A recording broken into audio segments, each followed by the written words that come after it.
मला वाटतं आपण जर आज सगळ्या शेतकरी बांधवांना विचाराल तर ते एकच सांगतात की जी कर्जमाफी त्यांच्यापर्यंत पोहोचली, कर्जमुक्ती कुठेही होर्डिंग बॅनर गाजावाजा न करता आपण खात्यापर्यंत पोहोचली, बांधावर पोहोचली, ती दिलेली होती मुख्यमंत्री उद्धवजी ठाकरे यांनी 2020 साली. मला वाटतं त्याच्या आधीच्या घोषणा आणि त्याच्या नंतरच्या घोषणा ह्या सगळ्या पोकळ होत्या, आपल्याला माहिती होत्या. अपेक्षा हीच आहे, आशा हीच आहे की ह्यावेळची घोषणा ही खात्यापर्यंत पोहोचेल अशी आपण अपेक्षा करू. आणि कुठेही जास्ती बॅनरबाजी होर्डिंगबाजीची गरज नाही आहे, कारण आपण पाहतोय खर्च कमी करायला सांगितलं, खर्च वाचवायला सांगतात एका बाजूला सरकार, दुसऱ्या बाजूला जर बॅनरबाजी करणं असेल तर त्याला काही अर्थ नाही. राज्य निवडणूक आयोगाच्या आयुक्तांची तुम्ही भेट घेतली, नेमकं काय कारण आहे, कोणते मुद्दे आपल्याला आठवत असेल महाविकास आघाडी म्हणून आम्ही मागच्याही आठवड्यात राज्य निवडणूक आयोगाची भेट घेतली, आज देखील घेतली. SIR सुरू जेव्हा होणार आहे, अजून झालेलं नाही आहे, पण 30 जूनपासून SIR सुरू होईल.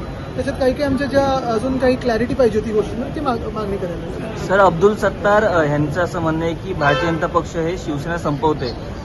महायुतीमध्येच आता पुन्हा एकदा वाद निर्माण झालेले ते आहे. जे शिवसेनेबद्दल बोलतायत, मिंदेंची शिवसेना नाही आहे, शिवसेना ही उद्धव बाळासाहेब ठाकरे पक्षासोबतच आहे.